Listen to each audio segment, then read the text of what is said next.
Hey guys, I just wanted to take a couple of minutes and talk about the push-up. I use this often in at-home programming or travel workouts. It's an easy thing to do anywhere you are, and if you do it right, it can use a lot of different muscles all at once, not just an upper body push or just an upper body strengthening movement. So first, let's just go over some basics. Setup is going to be with your hands directly underneath your shoulders. So we want to try to get a straight line from the top of the shoulder down to the wrist.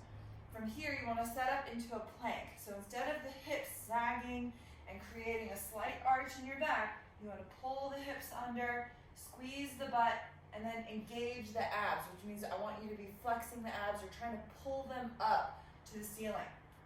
This is your home position or your plank position. From here, you're going to screw your hand into the ground, which is going to set your shoulder in the optimal position for pressing. If we start to flare out to the side, it puts a lot of stress on your shoulders, and it also tends to lead to inflammation and injury. So I want you to screw your hands into the ground, splay your fingers out with your middle finger pointing straight ahead.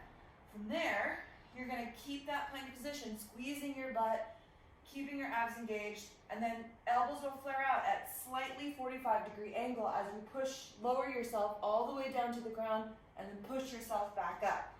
We want to keep that plank position engaged the whole time and then go back down, push back up. The key for this is to try to engage as many muscles as possible.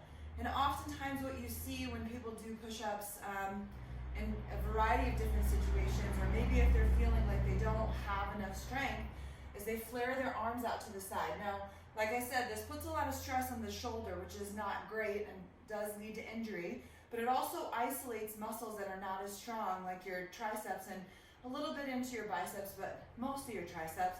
But we want to use more chest, back, and lats, which are way bigger muscles, and the more you can keep your arms at an optimal pressing angle, the more muscles you'll be able to engage. And that's really what we want. We want to use as many muscles as possible.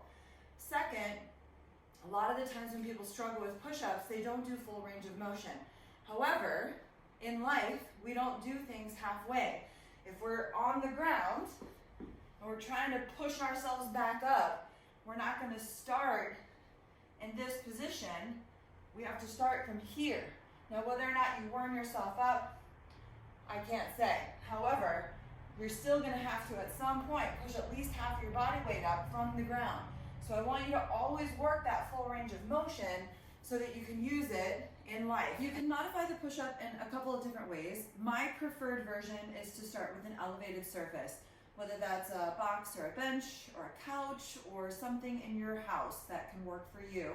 And you can start really tall, and then ideally what we're going to try to do is lower the height of the push-up as you get stronger.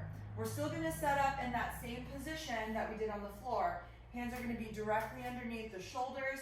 You're going to pull the hips under, squeeze the butt, and keep the abs engaged. And you're going to still lower at a 45-degree-ish angle with the elbows. Touch the chest all the way to whatever surface you're pushing off of, and then end in a full locked out position. Now the other option, if you don't have any surfaces that you can play with, is to go to the knees. Now what this doesn't do is help you work on your core engagement and maintaining that plank form, but it does take away half of the press, your lower body. So I'd love it if you could mix and match between the two, but either way, when you're in that knee position, you can cross your feet or just leave them up in the air, totally up to you. You're still gonna set up with the hand directly under the shoulders, still screw your hands into the ground, and you're gonna do that same position, lower and press, that you did before, but still squeezing your butt and still keeping your abs engaged. Hopefully this was helpful, and you use this in all of your push-ups